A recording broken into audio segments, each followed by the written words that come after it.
En 2026, Jean-Jacques Goldman occupe une place rare dans l'imaginaire français. Il ne remplit plus les stades, ne donne presque plus d'interviews, ne cherche pas les couvertures de magazines.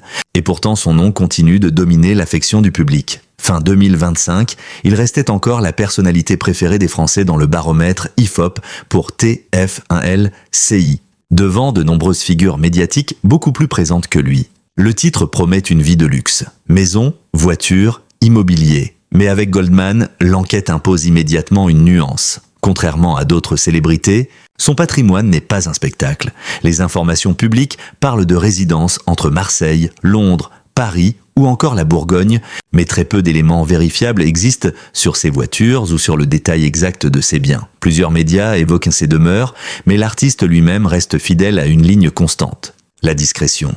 Le vrai luxe de Jean-Jacques Goldman, en 2026, n'est donc peut-être pas celui des vitrines, des moteurs puissants ou des façades exposées. Il semble plutôt résider dans une liberté plus rare, pouvoir disparaître sans être oublié. À 74 ans, Jean-Jacques Goldman pourrait vivre comme une légende qui s'exhibe. Il pourrait capitaliser sur son image, vendre son retour, raconter sa retraite, ouvrir les portes de ses maisons, commenter sa fortune, exposer ses goûts, ses voitures, ses voyages. Il ne le fait pas. Depuis le début des années 2000, il mène une existence loin de la scène et des obligations médiatiques. Son dernier grand retrait public a renforcé son mythe au lieu de l'affaiblir. Les chansons continuent de circuler, les droits d'auteur continuent probablement de produire des revenus, son catalogue demeure l'un des plus solides de la chanson française, et son nom est encore associé à Céline Dion en 2026 avec la sortie de Dansons, nouveau titre écrit par Goldman. Mais derrière cette puissance culturelle et financière supposée, aucune mise en scène ostentatoire. Chez Goldman, même le luxe semble marcher à pas feutrés. Pour comprendre la vie de Jean-Jacques Goldman en 2026, il faut d'abord se méfier d'une tentation facile, celle de transformer son nom en décor de luxe. Dans l'imaginaire collectif, lorsqu'on parle d'un chanteur aussi célèbre, aussi populaire, aussi durablement aimé, on pense aussitôt à des demeures fermées par de grands portails, à des quartiers protégés, à des voitures stationnées dans des allées privées, à des résidences secondaires qui racontent la réussite autant que la distance avec le monde ordinaire. Pourtant, avec Goldman, cette grille de lecture ne suffit pas. Elle paraît même presque trop bruyante pour un homme qui, depuis longtemps, a organisé son existence autour d'un principe inverse. Ne pas laisser sa vie privée devenir un spectacle. Le premier luxe de Jean-Jacques Goldman n'est donc pas forcément architectural. Il n'est pas seulement dans la pierre, les mètres carrés, la vue, l'adresse ou la valeur immobilière. Il est dans la possibilité de choisir où vivre, quand apparaître, quand se retirer, et surtout dans la capacité à ne pas transformer chaque lieu de vie en élément de communication. Beaucoup de célébrités utilisent leur maison comme une extension de leur image publique. Elles montrent un salon, une terrasse, un studio, une piscine, parfois même une chambre ou une cuisine, comme si le domicile devait devenir une preuve de réussite. Goldman, lui, semble avoir toujours considéré la maison autrement, comme une frontière, un refuge, une zone protégée. Cette attitude s'inscrit dans une cohérence ancienne. Dès ses années de succès massif, il n'a jamais cultivé la figure de la star flamboyante. Il apparaissait sur scène, écrivait des chansons, donnait au public une énergie collective puis se retirait. Il parlait peu de lui, évitait les confidences excessives, ne transformait pas ses proches en personnages secondaires de sa carrière. Cette manière d'être a façonné une image paradoxale.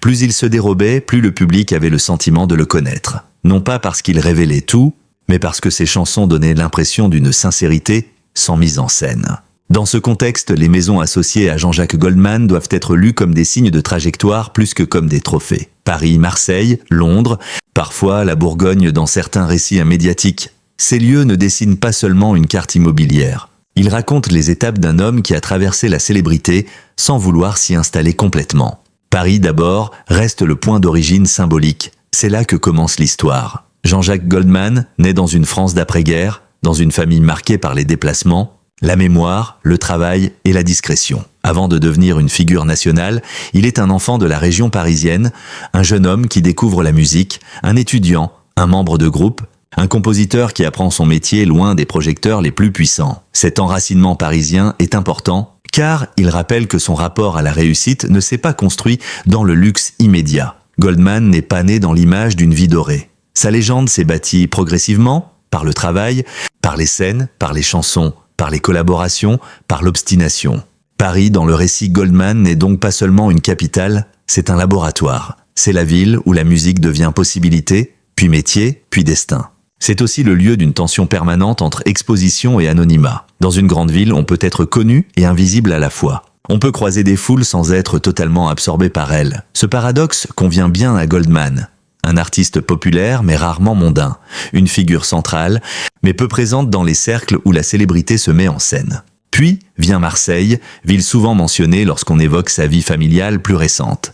Marseille représente autre chose que Paris. Elle porte une lumière différente, une respiration plus large, une proximité avec la mer, une forme de liberté méditerranéenne. Dans les récits publics, Goldman y apparaît non pas comme une vedette installée au-dessus de la ville, mais comme un habitant discret, un père de famille, un homme qui cherche une vie plus simple que celle que son nom pourrait imposer. Cette idée est essentielle. La maison marseillaise, qu'elle soit évoquée dans la presse ou dans la mémoire des fans, fonctionne moins comme un symbole de richesse que comme une tentative d'équilibre. Après des décennies de succès, Goldman aurait pu choisir le retrait doré dans une résidence entièrement coupée du monde. Or l'image qui revient souvent est celle d'un homme qui veut vivre normalement, se déplacer sans cortège, protéger ses enfants, échapper à cette mécanique où chaque geste d'une célébrité devient commentaire. À Marseille, le luxe prend alors une forme particulière.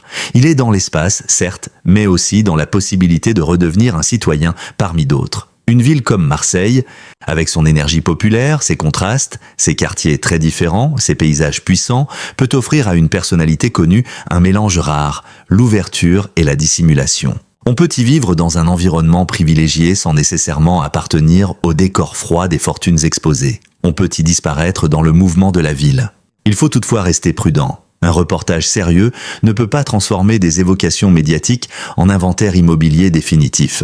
Il existe des informations publiques sur des lieux de vie associés à Jean-Jacques Goldman, notamment son passage par Marseille et son départ pour Londres, mais les détails précis de ses propriétés, leur valeur exacte, leur superficie, leur architecture intérieure ou leur usage actuel ne sont pas établis de manière transparente. Cette prudence n'affaiblit pas le récit. Au contraire, elle le rend plus juste. Avec Goldman, ce que l'on ignore fait partie du portrait. Son départ vers Londres, autour du milieu des années 2010, a renforcé cette lecture. Londres n'est pas seulement une ville étrangère, c'est une capitale immense où la célébrité française se dilue. Là-bas, Jean-Jacques Goldman n'a pas le même statut qu'en France. Il peut redevenir presque anonyme. Pour un artiste qui a longtemps été poursuivi par l'affection du public, cette semi-invisibilité peut représenter un confort immense. Londres, dans ce récit, n'est donc pas uniquement un choix immobilier ou familial, c'est une stratégie de distance, une manière de réduire la pression. Une manière d'offrir à ses proches un cadre moins saturé par le regard français. Dans une ville internationale, le nom Goldman ne provoque pas partout le même réflexe d'admiration, de nostalgie ou de curiosité. Le chanteur peut y marcher sans être immédiatement ramené à Quand la musique est bonne, à Je te donne, à Là-bas, aux Enfoirés ou à Céline Dion. Il peut être un homme parmi d'autres, ce qui, pour une personnalité de son niveau, est peut-être une forme très rare de privilège. La question du logement à Londres doit également être replacée dans une réalité plus large. Vivre dans la capitale britannique suppose souvent un niveau de confort financier élevé, surtout dans les quartiers recherchés. Mais là encore, la prudence s'impose. Il ne s'agit pas d'imaginer une demeure spectaculaire sans preuve. Ce qui est significatif, c'est moins l'adresse que le geste. Quitter un environnement français où il est reconnu partout pour choisir une ville où sa notoriété est moins envahissante. La valeur du lieu ne se mesure pas seulement en argent, mais en tranquillité. Cette mobilité entre plusieurs espaces révèle une autre dimension de la réussite de Goldman. L'immobilier des grandes fortunes est souvent présenté comme accumulation.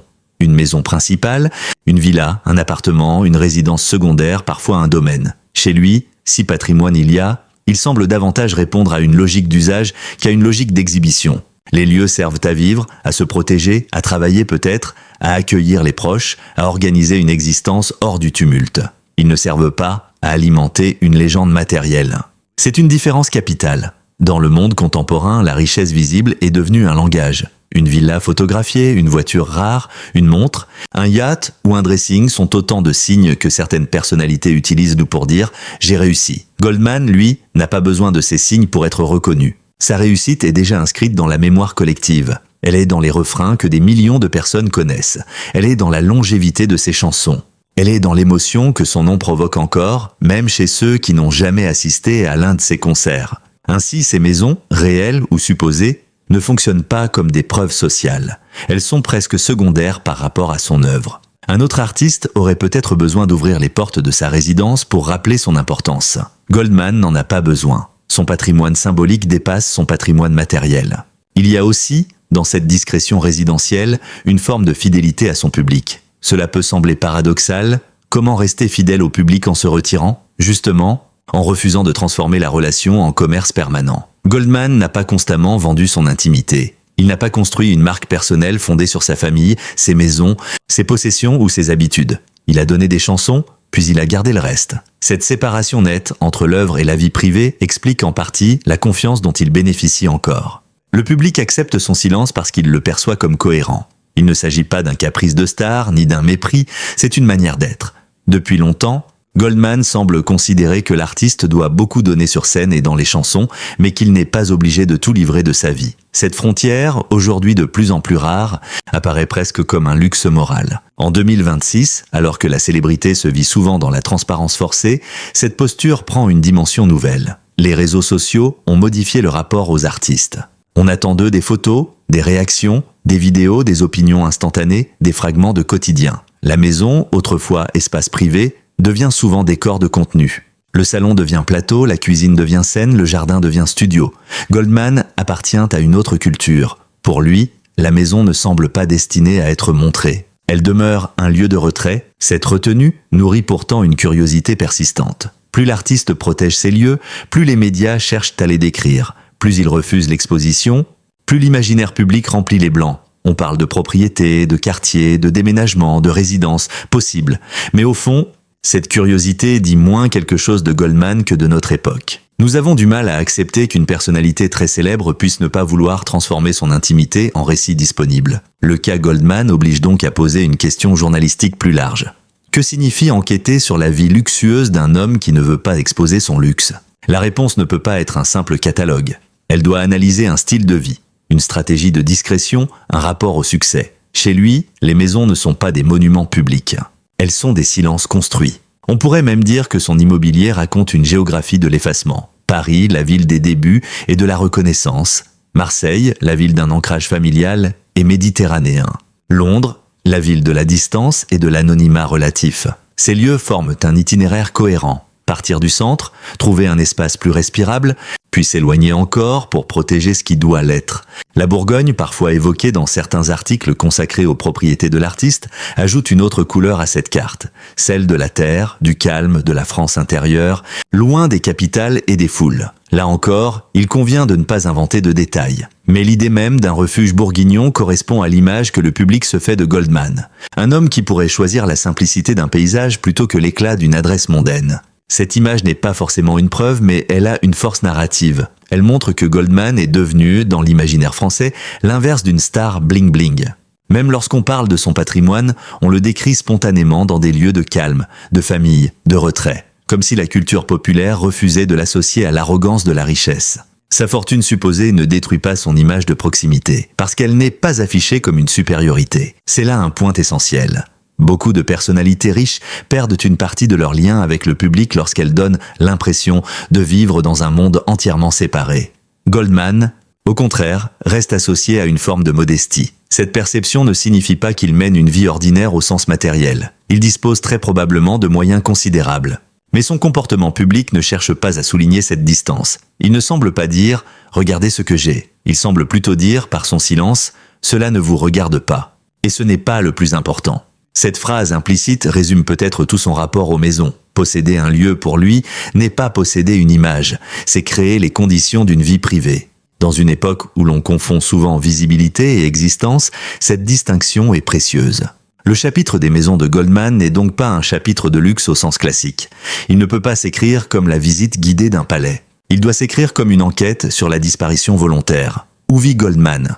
La question exacte serait peut-être « Comment vit-on quand on a tout connu de la popularité et que l'on choisit de ne plus en dépendre ?» La réponse tient dans cette manière d'habiter le monde sans l'occuper bruyamment. Jean-Jacques Goldman semble avoir transformé ses lieux de vie en espaces de décélération. Là où d'autres utilisent leur résidence pour confirmer leur statut, il utilise la distance pour préserver son équilibre. Là où d'autres multiplient les signes extérieurs, il réduit les traces. En 2026, cette discrétion a presque valeur de manifeste. Elle raconte une autre idée de la réussite. Non pas monter toujours plus haut dans l'exposition, mais parvenir à s'en retirer sans perdre l'estime collective. Non pas accumuler pour être vu, mais choisir pour être tranquille. non pas habiter une maison comme une vitrine, mais comme un abri. C'est pourquoi les maisons de Jean-Jacques Goldman fascinent autant. Elles ne fascinent pas seulement parce qu'elles pourraient être belles, chères ou bien situées. Elles fascinent parce qu'elles restent fermées. Elles symbolisent ce que le public ne possède pas de lui. Son quotidien, ses silences, ses matinées, ses conversations familiales, ses habitudes, ses paysages privés. Et cette fermeture, loin de diminuer son aura, l'augmente. Goldman demeure l'un des rares artistes dont l'absence produit encore de la présence. Ces lieux de vie participent à ce mystère. Ils ne disent pas « voici le luxe d'une star ». Ils disent plutôt « voici le privilège d'un homme qui a réussi à redevenir presque invisible ». Ainsi, avant même d'évoquer les voitures, les droits d'auteur ou les revenus d'un catalogue musical exceptionnel, il faut comprendre ceci. Chez Jean-Jacques Goldman, la richesse matérielle semble toujours subordonnée à une richesse plus difficile à mesurer, celle de la maîtrise de soi et de son image. Ces maisons ne sont pas seulement des biens, elles sont les murs d'une décision. Rester libre, rester discret, rester vivant hors du regard. Le sujet des voitures est celui qui révèle le mieux la difficulté d'enquêter sur Jean-Jacques Goldman. Dans l'univers habituel des célébrités, les automobiles servent souvent de preuves visuelles, modèles de collection, plaques repérées, garages photographiés, achats commentés. Pour Goldman, rien de solide ne permet d'affirmer publiquement qu'il collectionne les voitures de luxe ou qu'il possède tel ou tel modèle prestigieux. Cette absence d'information est une information en soi. Elle confirme un mode de vie qui ne se construit pas autour de l'exposition matérielle. Un journaliste peut analyser une discrétion, il ne doit pas combler le silence par l'invention. La fortune de Jean-Jacques Goldman, en revanche, peut être abordée à partir de son œuvre. Il est l'un des auteurs-compositeurs les plus importants de la chanson francophone contemporaine. Sa carrière solo, ses albums avec Fredericks Goldman Jones, ses chansons écrites pour Johnny Hallyday, Céline Dion, Patricia Cass, Garou, Khaled ou encore Patrick Fiori composent un catalogue exceptionnel. Sa page biographique recense notamment ses nombreuses collaborations, dont plusieurs dizaines de chansons pour Céline Dion et de nombreux titres devenus des standards populaires. Le cas Céline Dion est central. L'album 2, sorti en 1995 et écrit en grande partie par Goldman, reste l'un des plus grands succès francophones internationaux. En 2026, leur lien artistique a été ravivé par Dansons, nouvelle chanson de Céline Dion écrite par Jean-Jacques Goldman, annoncée officiellement sur le site de l'artiste canadienne le 17 avril 2026. Ce retour d'écriture est important. Il montre qu'en dépit de son retrait médiatique, Goldman reste actif à sa manière. Il ne revient pas par une tournée personnelle ni par un album de confession. Il revient par la plume, par la chanson offerte à une autre voix. Le communiqué cité par plusieurs médias expliquait que le texte remontait à l'époque du confinement, avec cette idée d'un monde qui continue de danser malgré les abîmes. C'est ici que se trouve probablement la base principale de son confort financier. Les droits d'auteur, les droits voisins, l'édition musicale, les diffusions radio, les reprises, les synchronisations, les ventes historiques et l'exploitation continue du catalogue. Pour un artiste de ce niveau, la richesse ne dépend plus seulement de l'actualité immédiate. Elle repose sur la durée, une chanson populaire est parfois plus stable qu'un immeuble. Elle circule dans les mariages, les émissions, les hommages, les playlists, les concerts d'autres artistes. Elle traverse les générations. Elle continue d'exister quand son auteur s'est retiré. Mais il serait imprudent de transformer cette logique en chiffres définitifs. Les estimations de fortune publiées ici ou là sont souvent invérifiables. Elles mélangent revenus passés, droits futurs, biens immobiliers supposés et évaluations médiatiques. Un portrait sérieux doit donc distinguer 3 niveaux. Ce qui est documenté, ce qui est probable et ce qui relève de la spéculation. Ce qui est documenté, Goldman a eu une carrière majeure, a vendu énormément de disques, a écrit pour des artistes de premier plan, reste très diffusé et a signé un nouveau titre pour Céline Dion en 2026. Ce qui est probable, son patrimoine est important, notamment grâce à la durée de son catalogue et à sa position unique dans la chanson française. Ce qui n'est pas documenté publiquement, une liste précise de voitures, un inventaire complet de maisons, une estimation certifiée de sa fortune personnelle. Dans cette prudence se trouve aussi une vérité culturelle. Goldman est riche, probablement très riche, mais il n'a jamais construit son image sur la richesse. Sa valeur publique vient d'une autre monnaie, la confiance.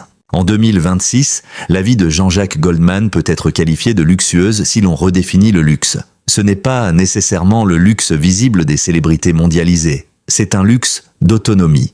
Il peut ne pas répondre, il peut ne pas revenir, il peut écrire une chanson pour Céline Dion sans lancer une campagne personnelle. Il peut être premier dans le cœur des Français sans participer au marché permanent de l'image. Cette position est rare. Dans une époque où l'existence publique est souvent mesurée au nombre de publications, de photos, de commentaires et d'apparitions, Goldman représente une anomalie. Il n'a pas besoin d'être vu pour rester présent. Il n'a pas besoin de raconter sa vie pour entretenir son lien avec le public. Ses chansons travaillent pour lui. Cette situation explique pourquoi les articles sur ses maisons ou sa fortune fascinent autant. Le public cherche des signes. Où vit-il? Que possède-t-il? Comment occupe-t-il ses journées? A-t-il une grande maison?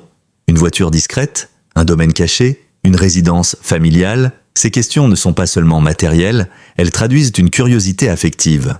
Que devient celui qui a accompagné tant de vies privées avec ses chansons? Mais la réponse reste partielle. Goldman semble avoir organisé sa vie autour d'une règle simple, garder pour lui ce qui relève de lui. Cette attitude tranche avec le fonctionnement contemporain de la notoriété. Aujourd'hui, beaucoup de personnalités transforment leur intimité en contenu.